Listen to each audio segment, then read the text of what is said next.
Proclamação do Evangelho de Jesus Cristo segundo Marcos. Glória a vós, Senhor.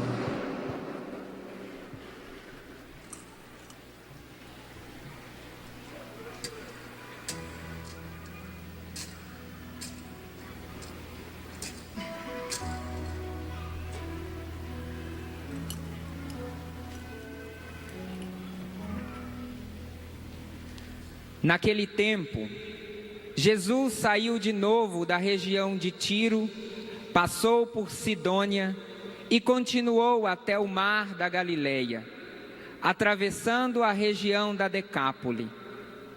Trouxeram então um homem surdo que falava com dificuldade e pediram que Jesus lhe impusesse a mão. Jesus afastou-se com o homem para fora da multidão e em seguida colocou os dedos nos seus ouvidos, cuspiu e com saliva tocou a língua dele. Olhando para o céu, suspirou e disse: Éfata, que quer dizer abre-te. Imediatamente seus ouvidos se abriram, sua língua se soltou e ele começou a falar sem dificuldade. Jesus recomendou com insistência que não contasse a ninguém, mas quanto mais ele recomendava, mais eles divulgavam. Muito impressionados, diziam: Ele tem feito bem todas as coisas, aos surdos faz ouvir e aos mudos falar. Palavra da salvação. Glória a vós, Senhor.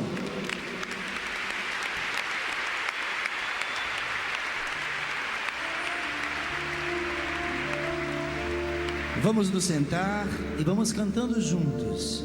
Eu vim para escutar tua palavra, tua palavra, tua palavra de... Eu quero entender melhor. Eu quero entender melhor tua palavra, tua palavra, tua palavra de... O mundo ainda vai viver. O mundo ainda vai viver. Tua palavra, tua palavra, tua palavra de amor. Que liturgia sugestiva para o dia de hoje, quando nós temos essa palavra interessante de São Tiago, tão prática, motivando um comportamento, sugerindo um jeito de ser gente. É a palavra de Deus com seu poder de sugerir um comportamento, um jeito de ser. Padre Hamilton ainda brincava, né, enquanto a gente ouvia: São Tiago é fogo. É verdade. É muito prática a reflexão que ele nos oferece no dia de hoje. Quando você estiver para receber as pessoas para uma festa, cuidado para não ficar dando atenção demais àquele que está bem vestido, com anel de ouro no dedo, com aquele que é muito importante. Presta atenção. Em outras palavras, não se prenda aos aspectos da exterioridade. Seja alguém capaz de ir a fundo, de ultrapassar os limites do que a aparência pode sugerir, porque as aparências enganam, já diz o ditado popular. O hábito não faz o monge, e por aí vai. É a palavra de Tiago querendo nos mostrar e nos apontar para o único caminho que deve ser seguido dentro da igreja: a pessoa de Jesus. Porque Tiago não aprendeu isso com outra pessoa senão com Jesus, que fez da sua experiência humana e divina um constante aprendizado, um constante ensinamento. Não se prenda àquilo que é exterior. A religião que Jesus ensina é outra. A religião que Jesus sugere é a da profundidade, é a do coração, é da intenção que mora ali dentro, é de um coração que não pode ser visto de qualquer jeito. Porque se Jesus fosse um homem que olhava as pessoas de qualquer jeito, ele não poderia fazer o que fez, ele não poderia ser quem foi. Jesus era um homem de olhar profundo, ele não se prendia nas exterioridades. E é por isso que nós estamos salvos, minha gente, porque ele não se prende naquilo que os olhos mostram, mas ele vai lá no fundo do coração e identifica a única causa que verdadeiramente pode nos condenar ou nos salvar: o coração que a gente tem. Outra coisa não te salva nem te condena, é aquilo que você move dentro do seu coração, na linguagem metafórica, é aquilo que gera o seu jeito de ser. E hoje a palavra de Deus está diretamente conectada a um momento em que Jesus liberta um ser humano da surdez e usa de uma palavra maravilhosa que tem um significado profundo, que quer dizer: abra-te, não continue fechado. E aí eu faço a ligação. Este jeito de ser que pode lhe condenar ou pode lhe salvar, precisa estar configurado ao coração de Jesus, e nada mais importa.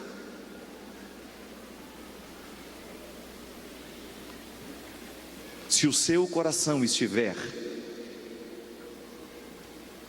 sendo impregnado da presença de Deus, da presença de Jesus, se você a Ele estiver se configurando, fique tranquilo que você está no caminho certo, as suas escolhas estão no caminho certo. E aí nós vamos entender aquilo que os gregos chamavam de metanoia. O que é a metanoia para os gregos? Mudança de mentalidade. A gente sabe que a filosofia, todo mundo aqui que estuda filosofia sabe muito bem que a gente fica todo metido, né? Quando a gente começa a estudar, não é? Porque a gente se sente o boi, né? O boizão no curral, né? O bicho da goiaba, né? Porque a gente acha que a gente descobriu a verdade suprema, não é? Nós começamos a ver o mundo de um olhar, com um olhar diferente, e as pessoas simples não nos interessam mais. É muito senso comum isso daí. A gente vai escutar as histórias do povo e diz: isso é muito senso comum, nós já estamos numa atmosfera um pouco mais... Não, a filosofia não se presta a isso. O grande papel da filosofia é abrir a nossa mente para que nós tenhamos condições de conhecer os pensamentos mais sofisticados, mas sobretudo saber valorizar o que há de mais simples. Porque a verdadeira filosofia, ela entra no nosso coração, porque a filosofia é um método de pensamento, um jeito específico de pensar a realidade com um pouco de mais lógica, assessorado pelos que pensaram mais do que nós. Nós começamos a ter uma mentalidade um pouco mais ampla, por isso que para fazer teologia a gente precisa estudar filosofia, para a gente estar bem iniciado nas técnicas da hermenêutica, da epistemologia, dessas palavras difíceis, que parece ser nome de remédio para assadura, não é? Essas palavras bonitas não são outra coisa, não são mais outra coisa do que aquilo que a mãe da gente ensina nas coisas pequenas. Meu filho tem que saber isso, papapá. São as regras do conhecimento. A filosofia é um código de regras, de lógicas, que vão nos ensinar, é um código que vai nos ensinar a estabelecer um raciocínio sobre a realidade, para a gente ter uma visão mais ampla da realidade. Por isso que os gregos diziam que a boa filosofia é aquela que entra dentro da cabeça e transforma o nosso jeito de pensar. Porque se você quiser mudar uma pessoa, não adianta amarrá-la num sistema que obriga, que faz isso, que faz aquilo, mas muda o jeito como ela pensa. Foi a história que eu tive com o menininho hoje, que eu contei para vocês. Adiantava eu dizer para ele que era proibido não ir à missa? Não, ele precisava descobrir o avesso daquela palavra. Eu precisava mudar o jeito dele interpretar a missa, porque só assim ele iria internalizar o valor. A filosofia é metanoia, porque ela muda o nosso jeito de pensar. E o mais interessante, minha gente, é que Jesus já conhecia isso. E Jesus pauta a sua palavra, pauta os seus ensinamentos, pauta a sua ação missionária o tempo todo no empenho de mudar a mentalidade das pessoas. E é isso que é bonito. Todos esses que querem ser padres, todos esses que já são padres, supomos nós que já estejamos conscientes de que nós precisamos colocar a nossa mentalidade na mentalidade de Jesus, e que a verdadeira conversão cristã, o verdadeiro caminho de salvação, consiste em nós descobrirmos que nós precisamos começar a pensar como Jesus pensou, viver como Jesus pensou, sentir como Jesus sentiu. E aí está a carta de Tiago hoje. Não fique prestando atenção demais nas aparências, porque aquele que nos ensinou tudo sobre a vida nunca se prendeu nas aparências. Então eu preciso ser do mesmo jeito. Eu não tenho como negar essa dimensão do cristianismo. O cristianismo não é uma religião de aparências. O que verdadeiramente vai nos salvar no final de tudo é o quanto que o nosso coração conseguiu ser fiel ao que Deus nos propôs. O fundador da minha congregação já dizia de maneira belíssima: Deus não pode fazer nada com as nossas obras, Deus não pode fazer absolutamente nada com o nosso trabalho, se antes Ele não for dono do nosso coração.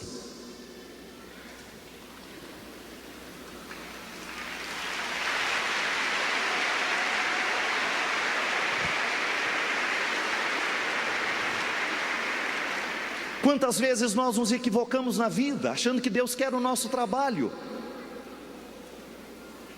Quantas vezes na vida, minha gente, eu achei que Deus verdadeiramente queria o meu trabalho, que Deus queria que eu viajasse tanto para fazer isso, para fazer aquilo, para realizar isso, realizar aquilo, quando de repente Deus foi estreitando dentro de mim uma compreensão de que nada disso, absolutamente nada disso tem valor se Ele não tiver uma vez comigo dentro do meu coração, na minha intimidade. Se Ele não tiver chance na minha vida, não adianta a minha missão ser grande, não adianta a sua missão ser grande. Às vezes Deus nos coloca juntos para trabalhar, não é por causa do serviço que a gente vai realizar, não. É por causa daquilo que vai acontecer entre nós, as brigas, confusão.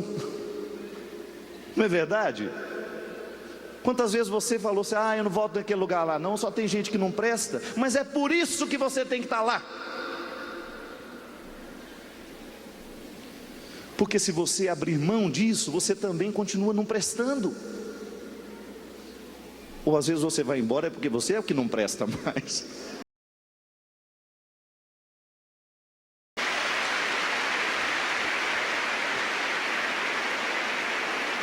Às vezes todo aquele processo de organização das coisas, é ali que Deus está trabalhando. Os membros da Canção Nova, o quanto que vocês se desdobram para que esse centro de evangelização esteja cheio. Quanto trabalho, meu amigo, nos bastidores. O acampamento começou para vocês lá, e às vezes vocês não têm nem tempo de viver a graça do que é isso daqui. Mas Deus não perde a oportunidade, gente. Onde Ele pode, Ele vai entrar, e Ele vai descobrir um jeito de transformar o seu coração lá. Depois que as luzes se acendem, pode ser que a gente tenha pouca chance do que Deus vai fazer em nós. Mas até essa luz acender, até este som estar montado, estes instrumentos estarem afinados, Deus precisou fazer muita coisa no nosso coração, porque a gente sabe muito bem quem a gente é. Eu me lembro quando eu comecei nos ministérios de música, era 2 guitarras e 30 pessoas cantando, cada um com microfone. E a gente ficava olhando bravo um para o outro. O microfone dele está mais alto, o microfone dele Porque o que Deus precisava realizar em nós não era o nosso canto, mas era a simplicidade de descobrir o nosso lugar ali. Quando você tem uma pessoa aborrecida demais do seu lado, né? Como é difícil conviver com isso, meu amigo, é o seu lugar. Ninguém prometeu que seria fácil. É a palavra de Tiago hoje, cuidado. Cuidado, porque você pode viver um contexto de escolhas que não são cristãs. Cuidado, porque você pode viver um jeito, você pode entrar dentro de um ritmo de vida que aparentemente é cristã, mas por dentro, nos avessos, as linhas são outras. O que sustenta o seu motivo de estar ali nem sempre é cristão. E às vezes Deus não quer trabalhar o bonito do tecido, viu? É aqui que precisa ser feito. É no avesso da nossa vida. É no avesso da nossa vida. E não foram poucas as vezes em que Deus me deu a oportunidade de me recordar isso. Não foram poucas as vezes. Já contei para vocês, volto a dizer. Quando fui ordenado, minha ordenação foi uma festa. O Ricardo estava lá. Todos os cantores da música católica estavam lá. E um padre muito sábio disse para mim uma semana antes de me ordenar: Fábio, eu não terei como estar na sua ordenação, mas eu sei que ela vai ser badalada. Então, na hora que você celebrar a sua primeira missa, esqueça todos os convidados que estarão lá. Olha só para Jesus e diga para Ele assim: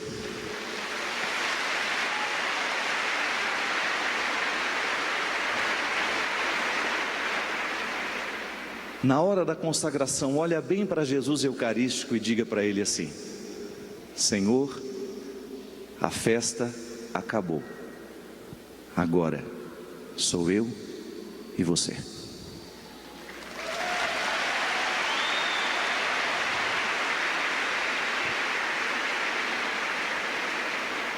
Minha gente, não tem outro jeito.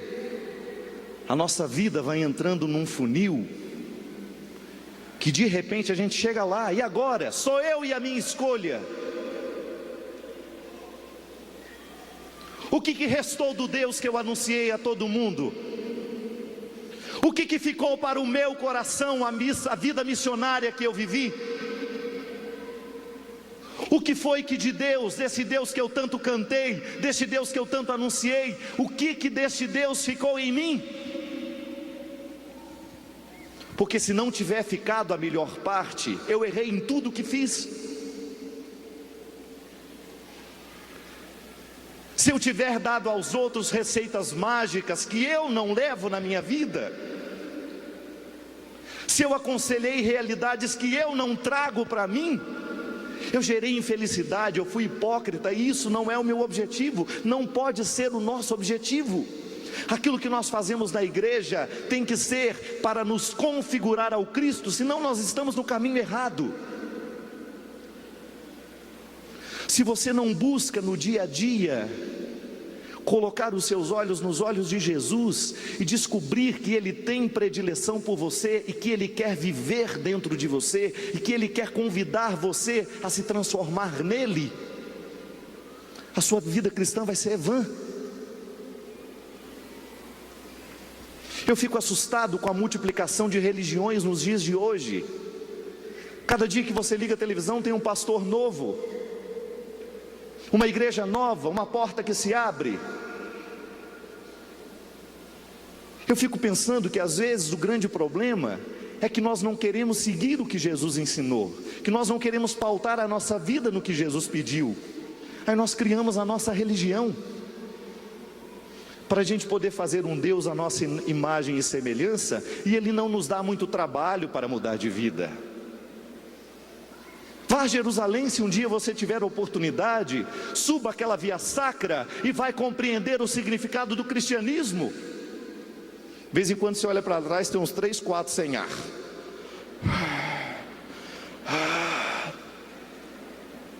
É o retrato do cristianismo, meu amigo. Se não tiver força, não sobe. Molenga? Vai ficar mesmo.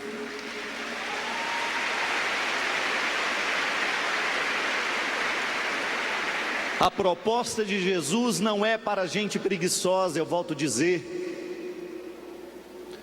Religião que ensina preguiça é diabólica. Pague o dízimo e você vai prosperar. Pague o dízimo e trabalhe. Lute pela vida.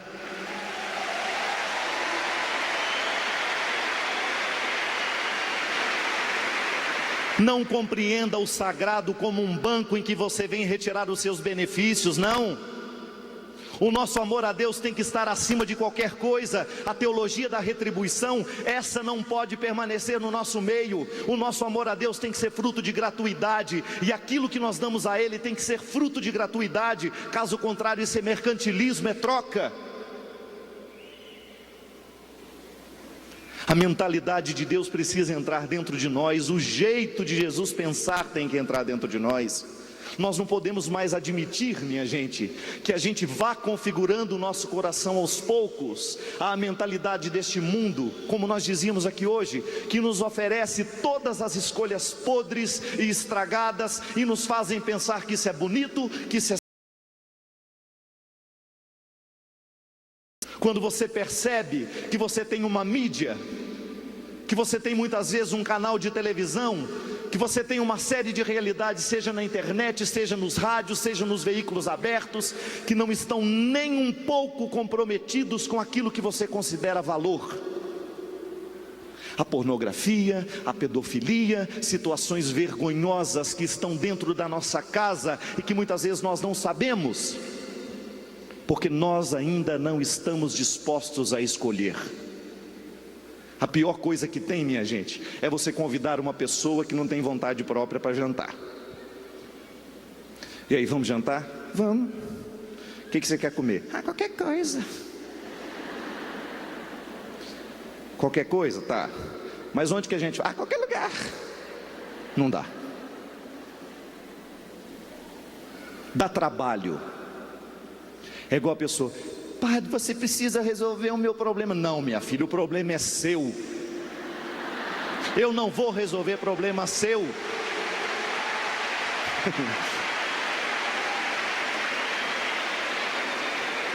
Primeiro porque já há um limite, o problema é seu, não tem como resolver. O que eu posso é, junto com você, ajudar a escolher, encontrar um caminho. Mas eu decidir por você? Eu realizar por você aquilo que você precisa? Não.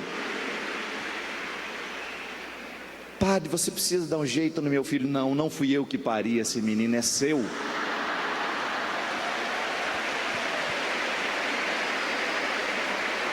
Fala com ele para mim, falo, só depois que você tiver falado primeiro. A responsabilidade primeiro é sua. Não dá mais para viver assim, gente. Nós não estamos querendo escolher, nós queremos que o outro escolha por nós. Esta mentalidade que a carta de Tiago sugere, unida à palavra de Jesus, que manda abrir os ouvidos para que ele ouça, é abrir a nossa mentalidade, mas para o Cristo, configurar a nossa mentalidade ao Cristo, fazer a palavra de Deus ser uma constante na nossa vida, ser homens e mulheres de oração, homens e mulheres de busca, que fazem do bem uma escolha de toda hora, de todo instante. Não há outro jeito. Religião que infantiliza, nós não iremos pregar. Religião que faz mágica na nossa vida, nós não iremos ensinar. O cristianismo não é mágica. O cristianismo é comprometimento social. A escatologia que nós prometemos para o futuro já está sendo vivida agora. O céu ou o inferno está sendo construído agora. E esta é a consciência que precisamos ter. Este país só vai para frente no dia em que nós permitirmos que o Senhor venha abrir a nossa mente, que o Senhor venha abrir os nossos ouvidos, para que o Senhor possa nos colocar na direção certa e a gente ser capaz de escolher. E não adianta você dizer, eu não quero. Eu serei adepto de uma religião em que Deus faz tudo por mim? Esqueça. A teologia da graça nos ensina que o amor de Deus está constantemente derramado por nós, mas passa pelo processo da escolha. Eu tenho que aceitar esse amor, eu tenho que aceitar essa graça. E é por isso que, se você não faz a faxina dessa mentalidade, se você não começa a identificar dentro de você o que desta mentalidade diabólica está dentro da sua cabeça e do seu coração, se você não começa a jogar isso fora, você vai se transformar num instrumento diabólico e vestindo camisetas cristãs. Você vai agir em nome do diabo, tendo o crucifixo no peito. Cuidado. O crucifixo que tem que estar no peito tem que estar antes gravado dentro de você. É na sua alma.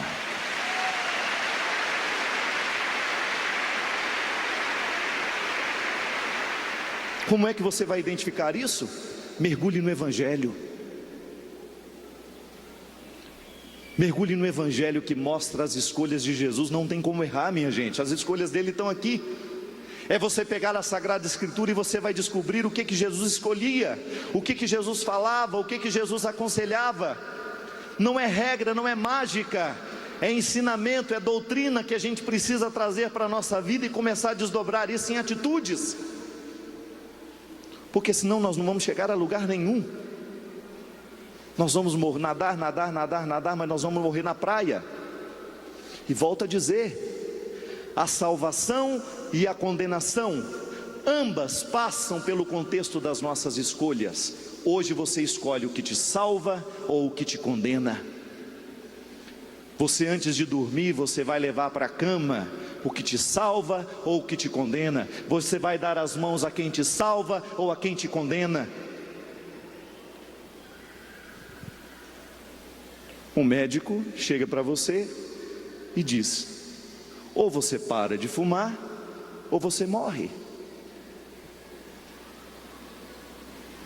Você que escolhe. Aí eu não consigo parar. Então morre.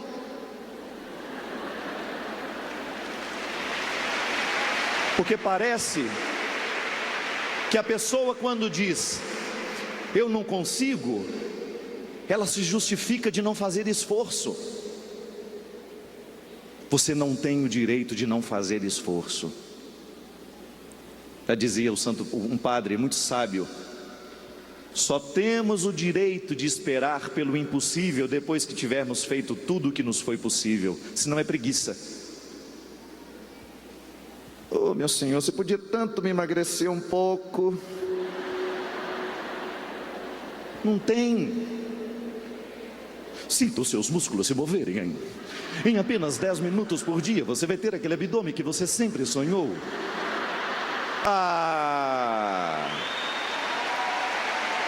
Não é possível. Não é? Aí a pessoa fica com aquele balde de Fanta e de pipoca no sofá, sentindo seus músculos se mexendo maravilhosamente. E mais, se você compra esse aparelho, você vai receber esse conjunto de cápsulas. E a gente ganha tanta coisa e tudo cabe debaixo da cama. Já observou? Todos os produtos são dobráveis e cabem debaixo da cama. Aí já aproveita e vende uma cama dessa altura para caber tudo que a gente comprou. Minha gente, essas soluções mágicas, elas são frutos dessas realidades modernas. Às vezes eu penso que esse povo pensa que a gente é idiota.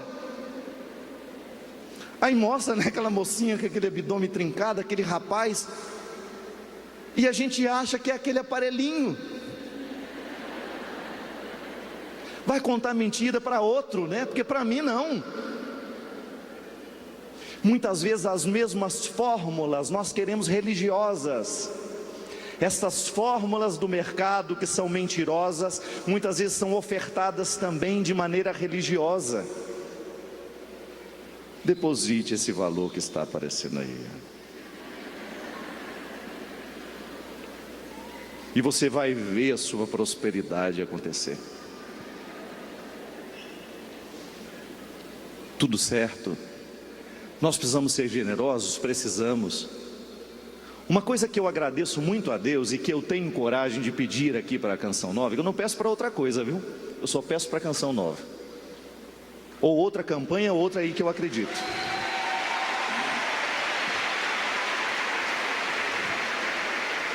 É que o povo da Canção Nova pede, sem te prometer nada, senão outra coisa.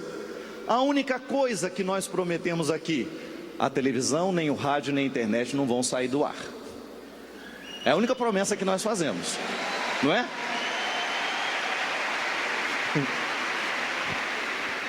Nós não prometemos nada de absurdo, não é, Dunga? A campanha da digital não tem outra coisa. A única coisa que você vai receber é a TV digital.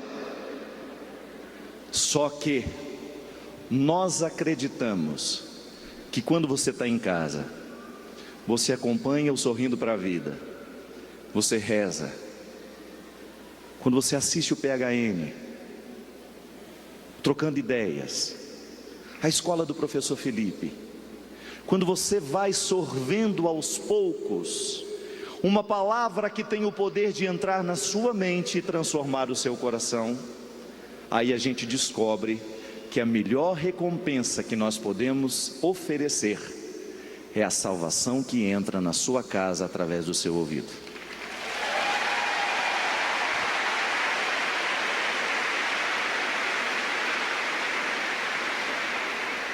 Nós não te prometemos que você vai ficar próspero, que você vai ganhar uma casa, que você vai fazer aquilo. Não sei, o Cleto de vez em quando oferece umas casas também.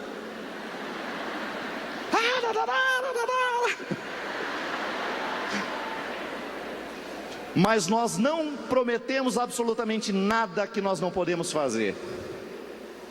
Você sabe por quê?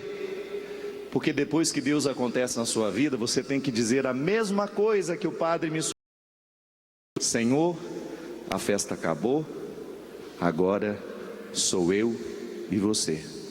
Diga ao povo que eu fico. Não é?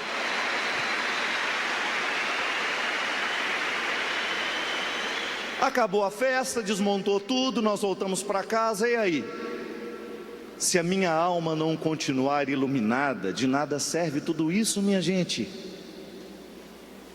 Sabe uma das maiores alegrias que eu tenho de acompanhar a programação da Canção Nova? Porque toda hora você escuta a mesma coisa: programa livre para todos os públicos. Mesmo que seja às 3 horas da manhã. Às 3 horas da manhã você pode ligar, que vai estar lá o rapazinho falando lá, que eu não sei quem é, e a mulher fazendo assim com a... Programa livre para todos os públicos. Sabe por quê? Porque Deus cabe em toda a idade. Toda a idade.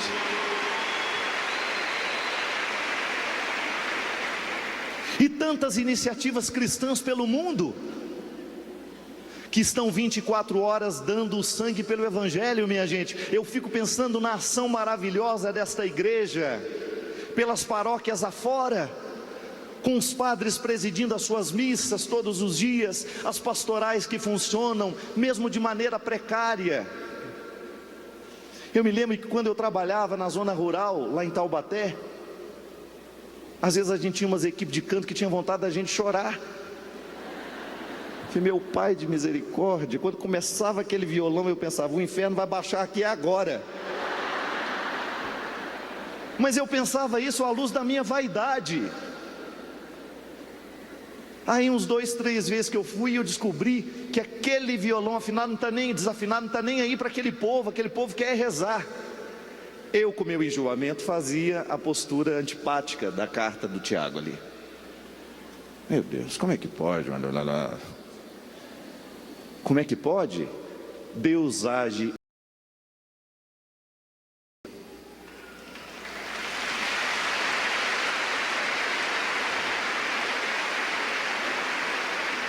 Ali, aquela música desafinada tinha que me fazer pensar que a minha mentalidade está errada. É claro, gente, nós temos que dar o que há de melhor para Deus. Quem dera eu pudesse trazer para a igreja todos os músicos competentes que eu conheço. Eu fico vendo esse ministério tocando, aquela menina cantando o salmo responsorial, a gente não tem vontade que acabe. Mas lá na sua paróquia não tem tudo isso, mas tem a Eucaristia do mesmo jeito. Lá o seu motivo tem que ser o mesmo de estar aqui. De vez em quando Deus nos dá a graça de um arroz com feijão, couve e carne, mas na maioria das vezes é arroz, feijão e acabou. E é lá que você tem que demonstrar o seu amor ao Cristo. Senhor, agora sou eu e você.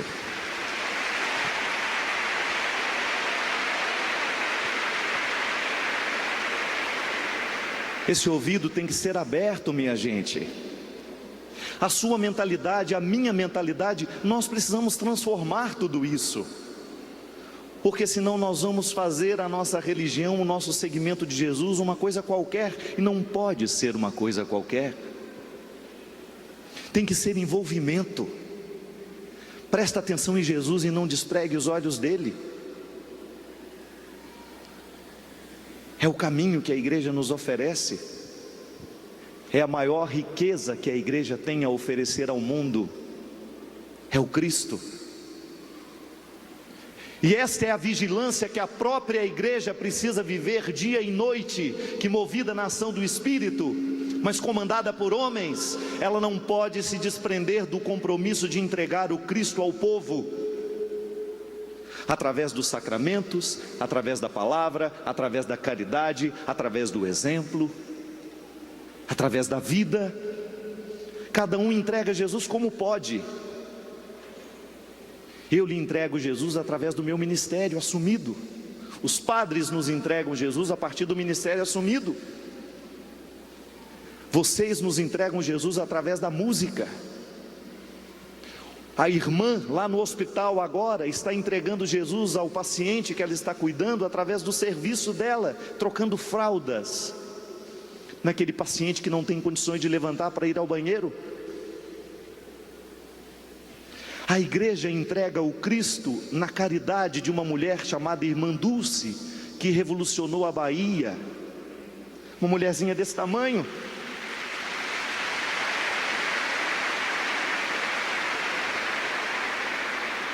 A igreja entrega o Cristo através de sacerdotes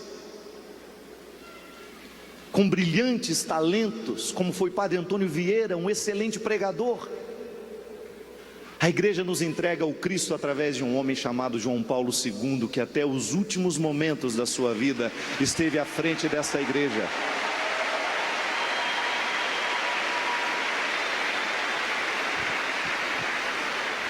Você se recorda quando João Paulo II muitas vezes era visto pela sociedade? Quantas vezes eu escutei: que absurdo, este homem tinha que ter coragem de renunciar, ele está agonizando em público. Não entenderam nada. João Paulo II trazia no coração a consciência de que, passado o tempo de sua utilidade na igreja, restara-lhe o tempo do seu significado. Ele era o Papa, mesmo caído na cama, mesmo doente, ele era o Papa, e a sua missão seria levada até o final. Ele nos entregaria o Cristo através do exercício da sua autoridade, do seu ministério. Ele é o Papa, ele é o legítimo representante de Cristo na terra. Ele está à frente da igreja de Cristo, ele não vai esmorecer na sua missão. Ele está agonizando em público. O chefe dele morreu também agonizando e não desistiu.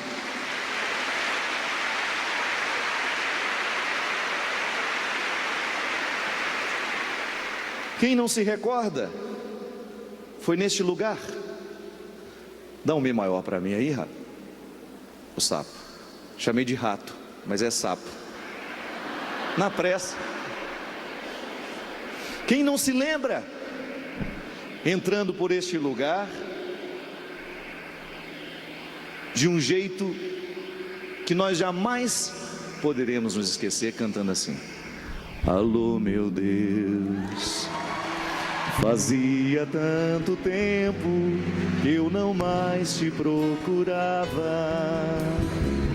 Alô, meu Deus, senti saudades suas e acabei voltando aqui. caminhos, e como as andorinhas, eu vim fazer meu ninho em tua casa e repousar. Embora eu me afastasse e andasse desligado, meu coração cansado resolveu voltar. Eu não me acostumei nas terras onde andei, eu não me acostumei nas terras onde andei. Isso é lindo. Sabe o que o Padre Léo veio naquele dia fazer? Morrer diante dos nossos olhos. Ele não nos escondeu nada. Eu convivi com o Léo, eu vi o que o Léo tinha de pior, e ele não tinha medo de mostrar o que ele tinha de pior. Um homem que sempre viveu em público, por que não morreria em público também? Ele veio nos recordar que o motivo dele estar aqui é que até o final dos seus dias ele iria pregar a mentalidade de Jesus.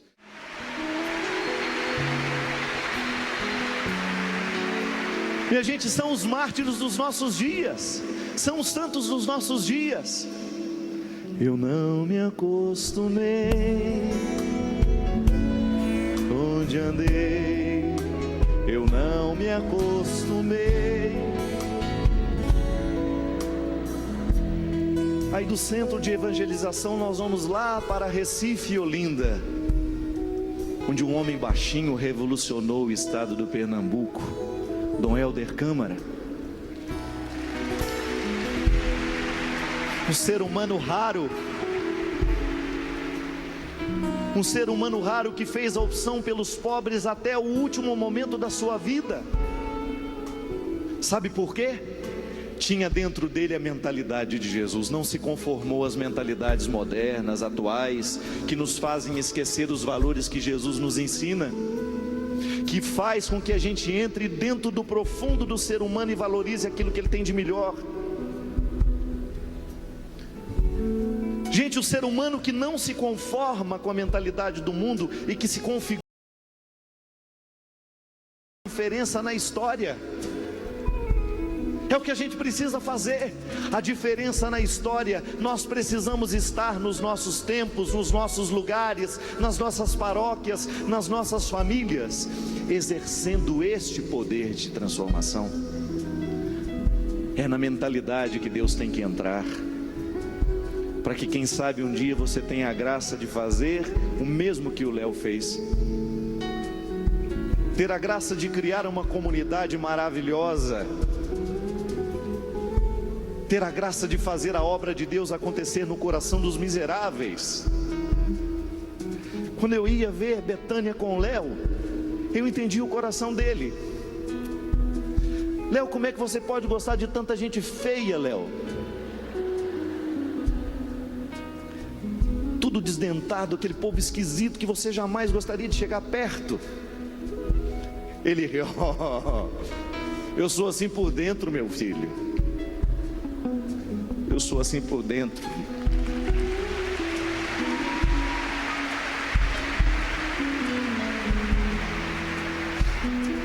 E quando a gente descobre que a gente também tem uma alma desdentada, que nós por dentro não somos tão bonitos, a gente começa a se aproximar das feiuras do mundo de um jeito diferente, sem tantos preconceitos. A gente começa a se aproximar da miséria do outro como um lugar de aprendizado.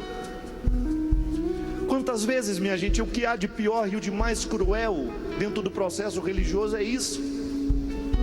Quando você vê as pessoas se desprezando em nome de Cristo, se tratando mal, se agredindo, se condenando em nome de Jesus, não pode haver uma contradição maior. Uma coisa é você ser profeta e anunciar o amor de Deus, uma coisa é você anunciar que nós não podemos nos conformar à mentalidade do mundo, mas quando nós nos revestimos da couraça, da arrogância, e começamos a desprezar os outros porque achamos que nós somos melhores do que eles, nós já erramos tudo.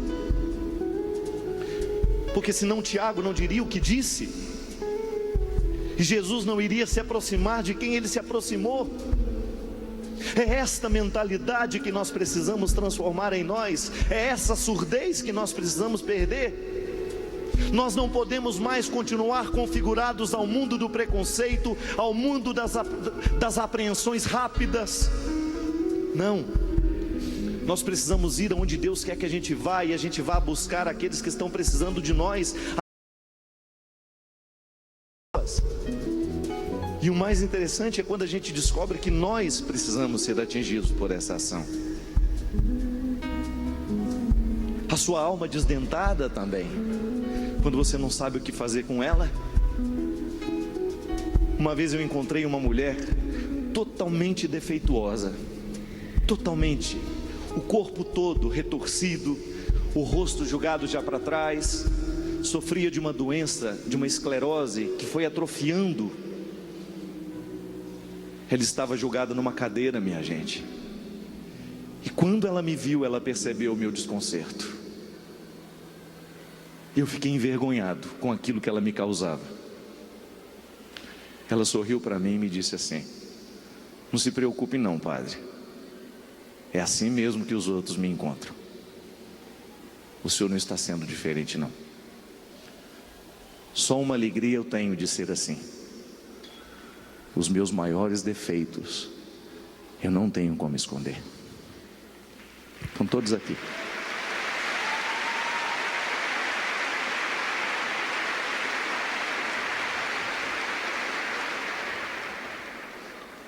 Só que os nossos, a maioria, estão aqui dentro.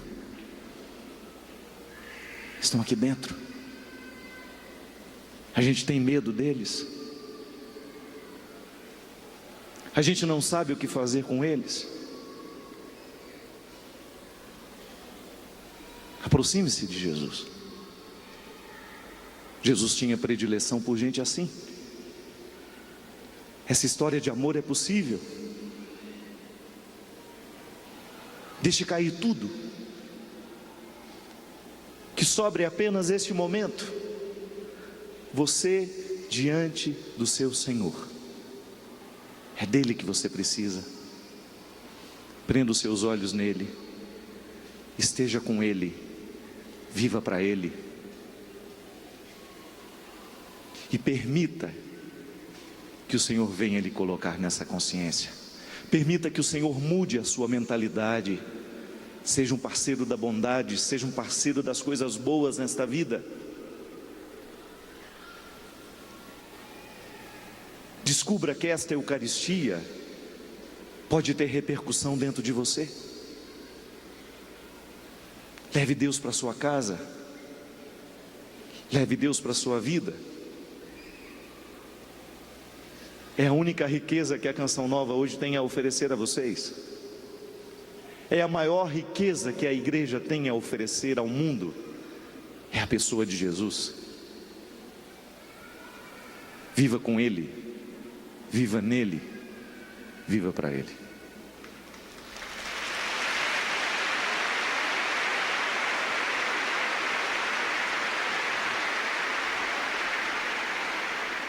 Um dia uma criança me parou, olhou-me nos meus olhos a sorrir, caneta e papel na sua mão, tarefa escolar para cumprir, e perguntou no meio de um sorriso: o que é preciso para ser feliz? Agora, amar como Jesus amou, sonhar como Jesus sonhou, pensar como Jesus pensou, viver como Jesus viveu, sentir o que Jesus sentia, sorrir como Jesus sorria, e ao chegar ao fim do dia eu sei, muito mais feliz. Sorri, Sorri como Jesus sorria, senti como Jesus sentia, e ao chegar ao fim do dia,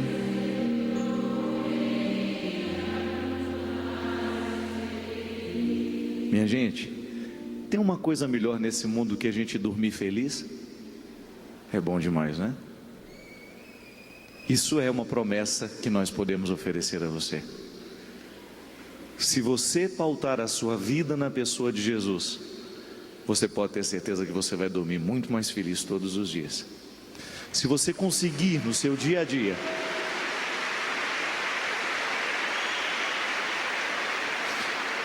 antes de você agir, como é que Jesus agiria se estivesse no meu lugar?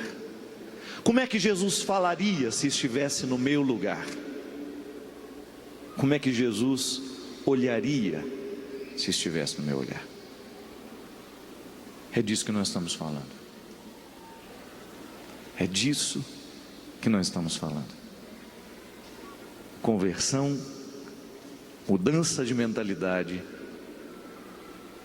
nos faz ser no dia de hoje Jesus de novo. É isso que nós queremos.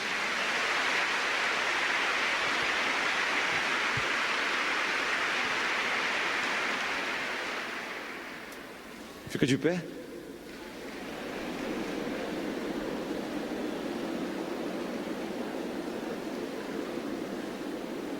Dá uma rodada e olha todo esse lugar. Olha todo mundo que está por aqui. Olha isso. Uma visão geral deste ambiente. Balança o seu braço. Mostre onde você está.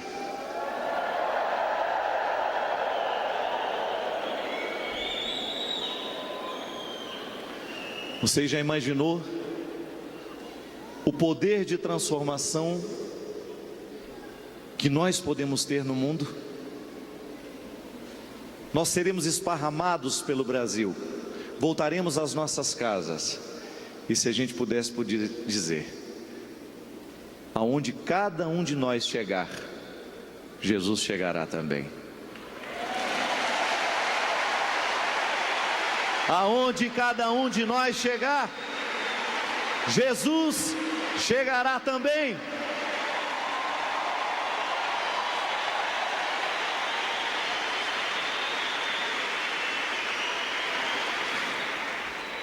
Eu não me acostumei nas terras onde andei. Eu não me acostumei nas terras onde